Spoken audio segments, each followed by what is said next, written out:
Break ನಂತರ left right and ಸೆಂಟರ್ಗೆ ಮತ್ತೊಮ್ಮೆ ಸ್ವಾಗತ. ಅಶೋಕ್ ಗೌಡ್ರೆ, ದೊಡ್ಡ ಕನ್ಸರ್ನ್ ಇರುವಂಥದ್ದು ಲೋಕಸಭಾ ಚುನಾವಣೆ ಅಜೆಂಡಾ ಬೇರೆ ಇರುತ್ತವೆ, ವಿಧಾನಸಭಾ ಚುನಾವಣೆದು ಬೇರೆ, ಅಲ್ಲಿ ಚರ್ಚೆ ಆಗಬೇಕಾದ ವಿಷಯಗಳ ಬೇರೆ, ಜನ ಓಟ್ ಹಾಕಬೇಕಾಗಿರುವ ವಿಷಯಗಳು ಬೇರೆ. ನಿಮ್ಮ ಹತ್ರ ನರೇಂದ್ರ ಮೋದಿ ಅನ್ನೋ ಒಬ್ಬ ಜನಪ್ರಿಯ ನಾಯಕರಿದ್ದಾರೆ. ನೀವು ಮುನ್ಸಿಪಾಲ್ಟಿ ಎಲೆಕ್ಷನ್ ಬಂದರೂ ನೀವು ಮೋದಿನೇ ಅಂತೀರಿ, ಅದ್ರ ಮೇಲೆ ಓಟ್ ಕೇಳ್ತೀರಿ. ಚುನಾವಣೆಗಳು ಹಿಂಗೆ ನಡ್ಕೊಂಡು ಖಂಡಿತವಾಗ್ಲೂ ನೋಡಿ, ಜನ ಎಂಥ ಪ್ರಬುದ್ಧರಾಗಿದ್ದಾರೆ ಅಂತ ಹೇಳಿದ್ರೆ, ಒಂದು ನಾಯಕ ಲೋಕಸಭೆ ರೆಪ್ರೆಸೆಂಟ್ ಮಾಡ್ತಕ್ಕಂಥ ನಾಯಕ ಅಂದರೆ ಪ್ರಧಾನಮಂತ್ರಿ ಆಗ್ತಕ್ಕಂತಹ ನಾಯಕ, ಚೀಫ್ ಮಿನಿಸ್ಟರ್ ಕ್ಯಾಂಡಿಡೇಟ್ನ ನಾವು ನರೇಂದ್ರ ಮೋದಿನೇ ಅಂತ ಹೇಳಿದ್ರೆ ಓಟ್ ಹಾಕೋದಿಲ್ಲ. ನಾವು ಇತ್ತೀಚೆಗೆ ಎಲೆಕ್ಷನ್ಸೇ ನೋಡಿದ್ದೀವಿ, ಹರಿಯಾಣ ಎಲೆಕ್ಷನ್ಸ್ ನೋಡಿದ್ದೀವಿ, ನಾವು ಏನಾಯ್ತು ಹರಿಯಾಣದಲ್ಲಿ ಅಂತೇಳಿ, ಮಹಾರಾಷ್ಟ್ರದಲ್ಲಿ ಏನಾಯಿತು ಅಂತ ನೋಡಿದ್ದೀವಿ. ಅದರಿಂದಾಗಿ ಮತದಾರರಿಗೆ ಕರ್ಕೊಂಡು ಹೋಗದೆ ಇದ್ರು ಗೆದ್ದಿದ್ದೀವಿ ನಾವು ಅಂತ ಇಲ್ಲ, ಆ ಥರ ಅಲ್ಲ. ಮೋದಿಯವರು ಲೋಕಸಭೆಯ ಜನಪ್ರತಿನಿಧಿ ಅಂದ್ರೆ ಪ್ರಧಾನಮಂತ್ರಿ ಆಗ್ತಾರೆ. ಅದನ್ನ ಹೇಳಿದೆ ನಾನು, ಮೋದಿ ಕರ್ಕೊಂಡು ಹೋಗದೆ ಇದ್ರು ಗೆದ್ದಿದ್ದೀವಿ ಅಲ್ಲ, ಪ್ರಧಾನಮಂತ್ರಿ ಆಗ್ತಾರೆ. ಈಗ ಮೋದಿ ಕರ್ಕೊಂಡು ಹೋಗದೆ ಇದ್ದಿದ್ರಿಂದ ಗೆದ್ದಿವಿ. ಇಲ್ಲ, ಆ ಥರ ಅಲ್ಲ, ಆ ಥರನೂ ಅಲ್ಲ, ಆ ಥರ ಅಲ್ಲ. ಅಲ್ಲಿ ಪ್ರಧಾನಮಂತ್ರಿ ನೀವು ಹಂಗೆ ಹೇಳಿದ್ರಿ ಅಂತಲ್ಲ, ಅವ್ರು ಹಂಗೆ ಅದನ್ನು ಇಂಟರ್ಪ್ರಿಟ್ ಮಾಡಿದ್ರು. Yes please. ಅಲ್ಲ, ಈಗ ದೇವೇಂದ್ರ ಫಡ್ನವೀಸು ಮಹಾರಾಷ್ಟ್ರದಲ್ಲಿ CM ಆಗೋ ಚಾನ್ಸಸ್ ಇದೆ, ಅಥವಾ ಏಕನಾಥ್ ಶಿಂಡೆ ಆಗ್ತಾರೆ ಅಂತ ಹೇಳಿ ಜನ ಮತ ಹಾಕಿದ್ರು. ಅದೇ ಕರ್ನಾಟಕದಲ್ಲಿ ಎಲ್ಲೋ ಒಂದು ಕಡೆ ಈಗ ಒಕ್ಕಲಿಗರ DK ಶಿವಕುಮಾರ್ ಅಥವಾ OBC ಸಿದ್ದರಾಮಯ್ಯ CM ಆಗ್ತಾರೆ ಅಂತ ಮತ ಹಾಕಿದ್ರು. ನಾವು ಎಷ್ಟೇ ಮೋದಿ ಬಂದಿದ್ರು ಸಹ ಆಗಲಿಲ್ಲ. ಯಾಕೆ ಅಂತ ಹೇಳಿದ್ರೆ, ಪ್ರತಿಯೊಬ್ಬರಿಗೂ ಗೊತ್ತಿದೆ, ನಾವು ಮತ ಹಾಕೋದು ಲೋಕಸಭೆಗ ಅಥವಾ ವಿಧಾನಸಭೆಗ ಅಥವಾ ನನ್ನ ಮುನ್ಸಿಪಾಲಿಟಿಗ ಅಥವಾ ನನ್ನ ಗ್ರಾಮಕ್ಕ ಅಂತೇಳಿ ಗೊತ್ತಿದೆ ಜನಕ್ಕೆ. ಜನ ಪ್ರಬುದ್ಧರಾಗ್ಬಿಟ್ಟಿದ್ದಾರೆ. ಇವತ್ತು ಡೆಮಾಕ್ರಸಿ ಅಂತಕ್ಕಂಥದ್ದು ಪ್ರತಿ ಮನೆಯಲ್ಲಿ ಇವತ್ತು ಇದೆ ಇಡೀ ಭಾರತದಲ್ಲಿ. ಅದಿತ್ತು ನೋಡಿ, ನಾನು ಉದ್ದೇಶ ಶುದ್ಧಿಯ ಬಗ್ಗೆ ನನ್ನ ಪ್ರಶ್ನೆಗಳಿಲ್ಲ. ನರೇಂದ್ರ ಮೋದಿಯವರಿಗೆ ಮತ್ತು ಅವರ ಪಾರ್ಟಿಗೆ ಅನಿಸ್ತಾ ಇದೆ, ಇಲ್ಲ ಒಂದೇ ಕಾಲಕ್ಕೆ ಚುನಾವಣೆಗಳು ನಡೀಬೇಕು, ತುಂಬ ಹೊತ್ತು ನಮ್ಮದು ಗವರ್ನೆನ್ಸ್ ಮೇಲೆ ನಮ್ಮ ಫೋಕಸ್ ಇರಬೇಕು ಅಂತಕ್ಕಂಥದ್ರ ಬಗ್ಗೆ ಇಲ್ಲ. ಓಕೆ, ಈಗ ಡಿಮಾನಿಟೈಸೇಷನ್ ತಂದ ಉದ್ದೇಶ ಶುದ್ಧಿಯ ಬಗ್ಗೆ ಯಾರಿಗಾದ್ರೂ ಸಮಸ್ಯೆಗಳಿದ್ವಾ? ಇರಲಿಲ್ಲ. ಆದರೆ ನಿಮ್ಗೆ ಎಕ್ಸಿಕ್ಯೂಷನ್ ಮಾಡಲಿಕ್ಕೆ ಸಾಧ್ಯ ಆಯಿತಾ? ಇಡೀ ಡಿಮಾನಿಟೈಸೇಷನ್ ವಾಸ್ ಎ ಫ್ಯೂಟಲ್ ಎಕ್ಸಸೈಸ್. ನೀವು ಅದು ಉತ್ತರ ಪ್ರದೇಶದ ಚುನಾವಣೆ ಗೆದ್ದ ಕಾರಣದಿಂದ ನಂತರ ಅದರ ಬಗ್ಗೆ ಚರ್ಚೆ ಆಗಲಿಲ್ಲ. ಆದರೆ ಡಿಮಾನಿಟೈಸೇಷನ್ ನಮ್ಮ ಎಕಾನಮಿ ಮೇಲೆ ಮಾಡಿರ್ತಕ್ಕಂಥ ಪ್ರಭಾವ ಮತ್ತು ಕಪ್ಪು ಹಣದ ಇವತ್ತಿನ ಚಲಾವಣೆಯನ್ನು ನೋಡಿದಾಗ ಡಿಮಾನಿಟೈಸೇಷನ್ ಫೇಲ್ಯೂರ್ ಅಂತಕ್ಕಂಥದ್ದನ್ನು ನರೇಂದ್ರ ಮೋದಿ ಅವರ ಜೊತೆಗೆ ಆ ಡಿಮಾನಿಟೈಸೇಷನ್ ಎಕ್ಸಸೈಸ್ನಲ್ಲಿ ಕೆಲಸ ಮಾಡಿರ್ತಕ್ಕಂಥ ಅಧಿಕಾರಿಗಳು ಪದೇ ಇಂಟರ್ವ್ಯೂಗಳನ್ನು ಕೊಡುವಾಗ ಹೇಳ್ತಾ ಇದ್ದಾರೆ. ನೀವು ಒನ್ ನೇಷನ್ ಒನ್ ಇಲೆಕ್ಷನ್ ಬಗ್ಗೆ ಕೂಡ ಎರಡೂ ರಾಷ್ಟ್ರೀಯ ಪಕ್ಷಗಳಿಗೆ ಅದು ಕಾಂಗ್ರೆಸ್ಸಿಗೆ ನಷ್ಟ ಆಗುತ್ತೆ ಅಂತ ನನಗನ್ಸಲ್ಲ. ನಾಳೆ ಇವತ್ತು BJP ಇಲ್ಲಿದೆ, ಕಾಂಗ್ರೆಸ್ಸಲ್ಲಿದೆ, ನಾಳೆ ತಿರುಮುರು ಆಗುತ್ತೆ. ಆದರೆ ನೀವು ಹೇಳಿದಂತೆ ಪ್ರಾದೇಶಿಕ ವಿಷಯಗಳಿಗೆ ಎಲ್ಲಿ ಪ್ರಾಧಾನ್ಯತೆ ಸಿಗುತ್ತೆ ಅಂತಕ್ಕಂಥದ್ದು ಪ್ರಶ್ನಾರ್ಥಕ. ನೋಡಿ, CSDSನ ಒಂದು ಸರ್ವೆ ಇದೆ. ಆ ಸರ್ವೆ ಏನು ಹೇಳುತ್ತೆ, 71% ಜನ ಲೋಕಸಭೆ, ಈಗ ನೀವು ಅದೇನೆಂದರೆ ಕರ್ನಾಟಕದ ಒಂದು ಉದಾಹರಣೆಯನ್ನು ನಾವು ಕೊಟ್ಬಿಡ್ತೀವಿ.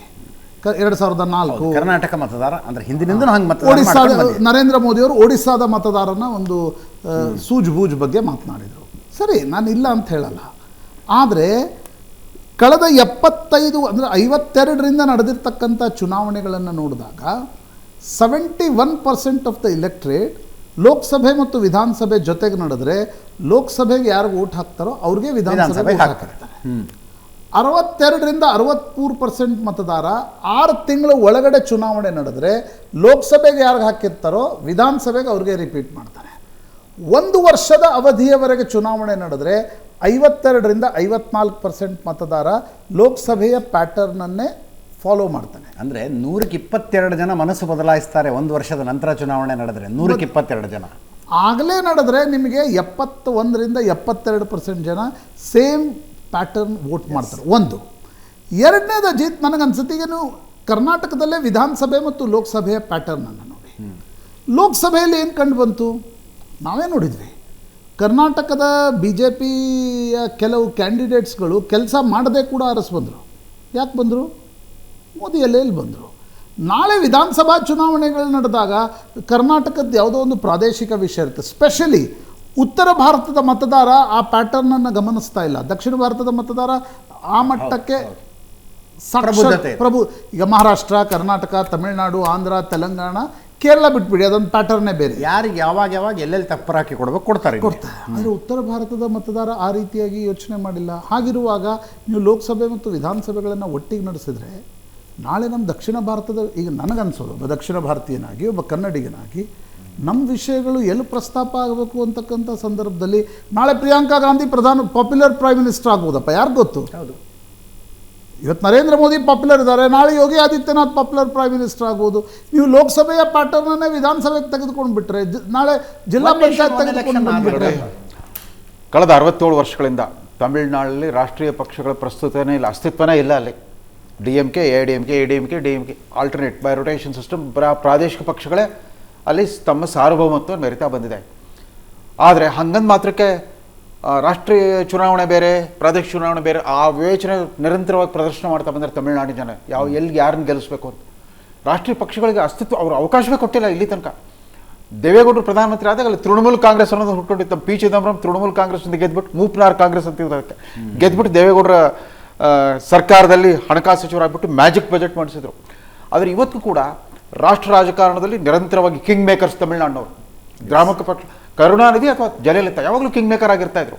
ಆಮೇಲೆ ಇವತ್ತು ಪ್ರಾದೇಶಿಕ ನಾಯಕರಂತೂ ಗುರುತಿಸ್ತಾ ಇದ್ವಲ್ಲ, ಮುಲಾಯಂ ಸಿಂಗ್ ಆಗಲಿ, ಲಾಲೂ ಪ್ರಸಾದ್ ಯಾದವ್ ಆಗಲಿ, ಶರದ್ ಪವಾರ್ ಆಗಲಿ, ಮಮತಾ ಬ್ಯಾನರ್ಜಿ ಆಗಲಿ, ಅವರು ರಾಷ್ಟ್ರ ರಾಜಕಾರಣವನ್ನು ಬಳಸ್ಕೊಂಡೇ ಪ್ರಾದೇಶಿಕ ಹಿಡಿತವನ್ನು ಬಲಪಡಿಸ್ಕೊಳ್ತಾ ಬಂದ್ಬಿಟ್ರು. ಅವರೆಲ್ಲ ಬಂದು ಕೇಂದ್ರ ಸರ್ಕಾರ ಮಂತ್ರಿ ಆಗಿದ್ರು. ಆಮೇಲೆ ಆದರೆ ಬೇರೆ ಮಟ್ಟದ ತಮ್ಮ ಹಿಡಿತವನ್ನು ಯಾವತ್ತೂ ಸಡಿಸಲಿಲ್ಲ. ಬಟ್ ಕರ್ನಾಟಕದಲ್ಲಿ ಏನಾಗ್ಬಿಟ್ಟಿದೆ, ಇದು ನಾವು ಯಾರೂ ಸಂಸದೀಯ ರಾಜಕಾರಣವನ್ನು ಸೀರಿಯಸ್ ಆಗಿ ತಗೊಂಡೇ ಇಲ್ಲ. ಇಲ್ಲಿ ಬೇಡದವ್ರನ್ನ ಅಲ್ಲಿ ಕಳಿಸ್ಬಿಡ್ತೀವಿ, ಲೋಕಸಭೆ ಕಳಿಸ್ಬಿಡ್ತೀವಿ. ಆಮೇಲೆ ನಮ್ಮಲ್ಲಿ MP ಗಳನ್ನ ಡಮ್ಮಿ ಥರ ನೋಡ್ತಾರೆ. ಇಲ್ಲೆಲ್ಲ MLA ದರ್ಬಾರು. ಇದೇ ಮೊದಲ ಬಾರಿಗೆ ಅಟ್ಲೀಸ್ಟ್ ಕರ್ನಾಟಕಕ್ಕೊಂದು ಎಫೆಕ್ಟಿವ್ ರೆಪ್ರೆಸೆಂಟೇಷನ್ ಲೋಕಸಭೆಯಲ್ಲಿ. ಈ NDAನಲ್ಲಿ ಅನೇಕ ಜನ, ಇಬ್ಬರು ಮಾಜಿ ಮುಖ್ಯಮಂತ್ರಿಗಳು, ಮಾಜಿ ಉಪಮುಖ್ಯಮಂತ್ರಿಗಳು, ಮಂತ್ರಿಗಳು, ಶಾಸಕರು, ಸಂಸದರಾಗಿದ್ದವರು ಎಲ್ಲರೂ ಇದ್ದಾರೆ. ಆಮೇಲೆ ವೃತ್ತಿವಂತ ವೈದ್ಯರು ನಮ್ಮ ಡಾಕ್ಟರ್ ಮಂಜುನಾಥ್ ಥರದವ್ರು ಗೆದ್ದು ಬಂದಾರೆ. ಒಂದು ಎಫೆಕ್ಟಿವ್ ರೆಪ್ರೆಸೆಂಟೇಷನ್ ಇದೆ. ಆದರೆ ಇವ್ರು ಯಾರೂ ಸಂಸದೀಯ ರಾಜಕಾರಣ ಸೀರಿಯಸ್ ಆಗಿ ತಗೊಳ್ತಾ ಇಲ್ಲ. ಈ ಕ್ಷಣಕ್ಕೂ ಕೂಡ ಪ್ರಹ್ಲಾದ್ ಜೋಶಿ ಅವರು 3 ಸಾರಿ ಮಂತ್ರಿ ಆದರೂ ಕೂಡ ಅವರೆಂದೂ ಕೇಂದ್ರ ಸರ್ಕಾರ ವಿಚಾರಗಳಲ್ಲಿ ಮಾತಾಡೋದಿಲ್ಲ. ಆಮೇಲೆ ಇವತ್ತು ಕಾಂಗ್ರೆಸ್ನ ನೋಡಿ, ಕಾಂಗ್ರೆಸ್ ಎಂಥ ವಿಪರ್ಯಾಸ ಅಂತಂದರೆ ಒಕ್ಕೂಟ ರಾಜ್ಯ ವ್ಯವಸ್ಥೆ ಮೇಲೆ ದೊಡ್ಡ ಹಲ್ಲೆ ಇದು ಅಂತ ಹೇಳ್ತಾರೆ.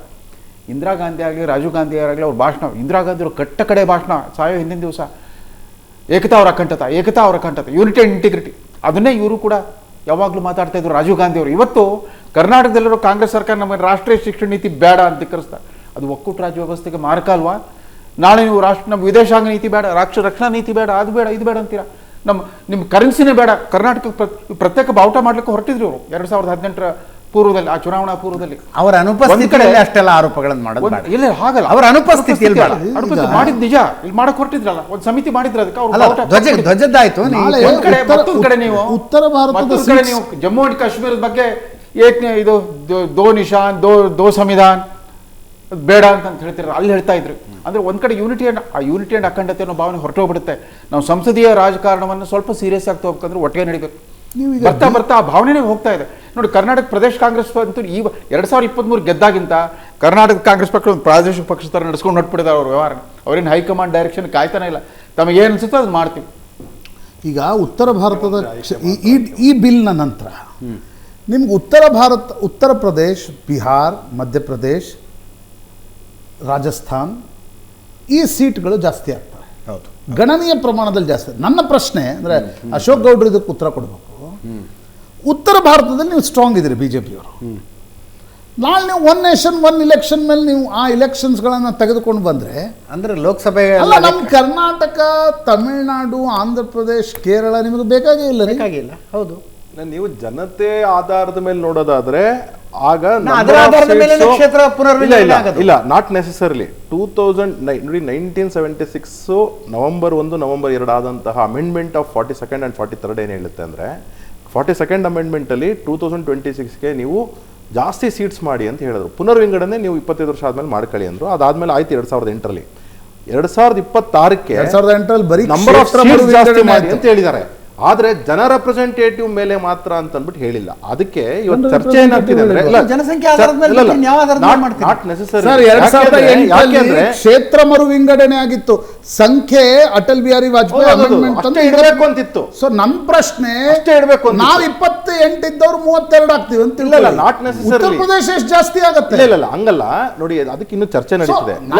ನನ್ನ ಯಾವ ಸೆನ್ಸಸ್ 2024 ಏನ್ ಸೆನ್ಸಸ್ ಆಗಿ ಪಾಪ್ಯುಲೇಷನ್ ಬರುತ್ತೋ, ಅಥವಾ 1971 ಅಲ್ಲಿ ಏನ್ ಸೆನ್ಸಸ್ ಆಗಿ ಯಾವುದು ನಾವು ಮಾಡಿದ್ವಿ ನಂಬರ್ ಆಫ್ ಸೀಟ್ಸ್ ಅಸೆಂಬ್ಲಿ ಅಥವಾ ಪಾರ್ಲಿಮೆಂಟೇರಿಯನ್ ಸೀಟ್ಸ್ ಇತ್ತು, ಅದ್ರ ಬೇಸಸ್ ಮೇಲೆ ಪರ್ಸೆಂಟೇಜ್ ಜಾಸ್ತಿ ಆಗುತ್ತೋ ಅನ್ನತಕ್ಕಂಥದ್ದು ಇನ್ನು ಚರ್ಚೆಗೆ ಒಳಪಡಬೇಕಾಗಿರ್ತಕ್ಕಂಥ ವಿಚಾರ. ಫಾರ್ಮುಲಾ ಅಲ್ವಾ ಅಶೋಕ್? ಪಾಪ್ಯುಲೇಷನ್ ಏನಂದ್ರೆ ಈಗ ಏನಾಗಿದೆ ಅಂದ್ರೆ, ಈಗ ಪಾಪ್ಯುಲೇಷನ್ ಏನಿದೆ, ನೀವು ಯಾವುದಕ್ಕೆ ಆಗ್ಲಿ ಯಾವ ಪಾಪ್ಯುಲೇಷನ್ ತೆಗೆದುಕೊಳ್ತಿದ್ದೀವಿ ಅಂತ. 71 ಪಾಪ್ಯುಲೇಷನ್ ಯಾಕೆ ತಗೋತಾರೆ ಈಗ? 1979 ಅಲ್ಲ, 71 ಪಾಪ್ಯುಲೇಷನ್. ಸರಿ, ನೀನು ಅದೇ 1971 ಪಾಪ್ಯುಲೇಷನ್ ಈಗ ಡಿಲಿಮಿಟೇಷನ್ ಆದ್ಮೇಲೆ ಹೆಂಗ್ ಅಪ್ಲಿಕೇಬಲ್ ಆಗುತ್ತೆ? Either 2011 should be the census or 2026 will be the census. 71 census ಮೇಲೆ ಸಂಖ್ಯೆಗಳು ಜಾಸ್ತಿ ಆಗ್ತವೆ. ನಾನು ಟಿವಿ ಮಾಧ್ಯಮದಲ್ಲಿ ಕುತ್ಕೊಂಡು ಅದಕ್ಕೆ ಸೊಲ್ಯೂಷನ್ ಕೊಡ್ಲಿಕ್ಕೆ ಆಗಲ್ಲ. ನೋಡಿ, ಈಗಾಗ್ಲೇನೆ ನಾವು ಅನೇಕ ವಿಚಾರಗಳನ್ನ ನೋಡ್ತಿದ್ದಾಗ ಎರಡು ರೀತಿ ಚರ್ಚೆ ಆಗ್ತಿದೆ. ಒಂದು percentage wise of that state. ಈಗ ಕರ್ನಾಟಕದಲ್ಲಿ 28 ಇದೆ. 28 ಆಫ್ ಟೋಟಲ್ ರೆಪ್ರೆಸೆಂಟೇಷನ್ ಆಫ್ 543. ಎಷ್ಟು ಪರ್ಸೆಂಟೇಜ್ ಬಂತು ಅಷ್ಟು ಪರ್ಸೆಂಟೇಜ್ ಜಾಸ್ತಿ ಮಾಡ್ಬೋದು ಕರ್ನಾಟಕದಲ್ಲಿ. ಐದರ್ ಆರ್ ಇಲ್ಲ ಅಶೋಕ್ ಗೌಡ್ರೆ, ನನ್ನ ಪ್ರಕಾರ 543 28 ನೀವು ಪ್ರಪೋರ್ಷನೇಟ್ ಸೀಟ್ಗಳನ್ನು ನೀವು ಇಲೆಕ್ಷನ್ ಕಮಿಷನ್ ನ ಪ್ರಪೋಸಲ್ ನೋಡಿ. ಇಲ್ಲ, ನಮ್ಮಲ್ಲಿ 4 ಸೀಟ್ಗಳು ಜಾಸ್ತಿ ಆಗ್ತವೆ. ಉತ್ತರ ಪ್ರದೇಶದಲ್ಲಿ 120 ಸೀಟ್ ಆಗ್ತವೆ. ಇನ್ನೊಂದು ಅದಕ್ಕೆ ಬರ್ತೀನಿ. ಕರ್ನಾಟಕದಲ್ಲಿ ನಮಗೆ ಗೊತ್ತಿರಂಗೆ 47 48 ಜಾಸ್ತಿ ಆಗಬಹುದು ಅಂತಕ್ಕಂತಹ ಆರ್ಟಿಕಲ್ ನಾನು ಓದಿದ್ದೇನೆ. ವಿಧಾನಸಭೆ ಅಲ್ಲ, ಪಾರ್ಲಿಮೆಂಟ್ಗೆ.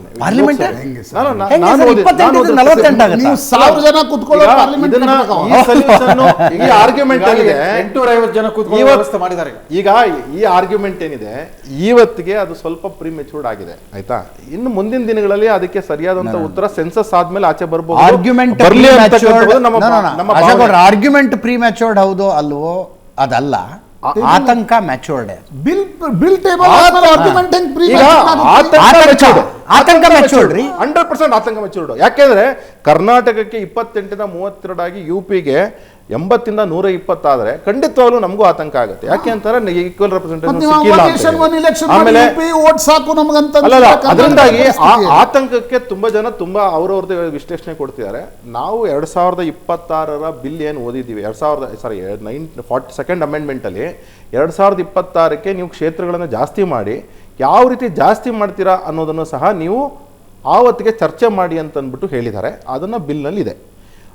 ಅದಕ್ಕೋಸ್ಕರ ಏನಂದ್ರೆ 2008ರಲ್ಲಿ ಜಾಸ್ತಿ ಮಾಡಲಿಲ್ಲ, ಪುನರ್ವಿಂಗಡಣೆ ಆಯಿತು. ಈಗ ಜಾಸ್ತಿ ಮಾಡ್ತಕ್ಕಂಥ ಸಮಯ ಬಂದಿದೆ, ಜಾಸ್ತಿ ಆಗುತ್ತೆ. ಆದ್ರೆ ಯಾವ ರೀತಿ ಜಾಸ್ತಿ ಆಗಬೇಕು ಆತಂಕನ ಪ್ರತಿಯೊಬ್ಬರು ವ್ಯಕ್ತಪಡಿಸ್ಲಿ. ಆದ್ರೆ ಅದಕ್ಕೆ ಸೊಲ್ಯೂಷನ್ ಸಹ ಪಾರ್ಲಿಮೆಂಟ್ 82A ಏನ್ ಅಮೆಂಡ್ಮೆಂಟ್ ಮಾಡ್ತಿದ್ದೀರಾ? ಹಾಗಾದ್ರೆ 82A ಅಮೆಂಡ್ಮೆಂಟ್ 324A ಅಮೆಂಡ್ಮೆಂಟ್ ಏನಿದೆ ಏನ್ ಮಾಡ್ತಾರೆ? ಈ 82A ಮತ್ತು 324A ಎರಡರಲ್ಲೂ ಸಹ ಏನಾಗ್ತಿದೆ, ಒನ್ ಟೈಮ್ ಒನ್ ಎಲೆಕ್ಷನ್ ನಡೆದ್ರೆ ಯಾವ ರೀತಿ ನಮ್ಮ election commission delimitation amendment delimitation amendment ತರ್ತಕ್ಕಂಥ ಸಂದರ್ಭದಲ್ಲಿ ನೀವೇನು ಕ್ಷೇತ್ರ ಮರು ವಿಂಗಡಣೆ ಮಾಡ್ತಾ ಇಲ್ಲ.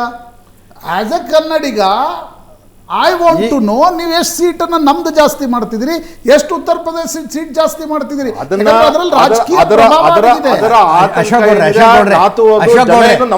ಸಮರ್ಥವಾಗಿ ಜನಸಂಖ್ಯಾ ನಿಯಂತ್ರಣ ಮಾಡಿದ ರಾಜ್ಯಗಳಿಗೆ ಬರೆ ಬೀಳುತ್ತೆ. ಇವತ್ತಿಗೂ FRP ಏನಿದೆ, Karnataka is 1.7 over all Karnataka is 2.7. ಆಮೇಲೆ ಉತ್ತರ ಪ್ರದೇಶ ಇಸ್ 3.2. ಅದರಿಂದಾಗಿ ಈ ಸಮರ್ಥವಾಗಿ ನಿಯಂತ್ರಣ ಮಾಡಿದವರಿಗೆ ಬರೆ ಬೀಳುತ್ತೆ ಅಂತಷ್ಟೇ. ಒಂದು ಸಣ್ಣ ಬ್ರೇಕ್ ಮುಗಿಸ್ಕೊಂಡು ವಾಪಸ್ ಬರ್ತೀವಿ.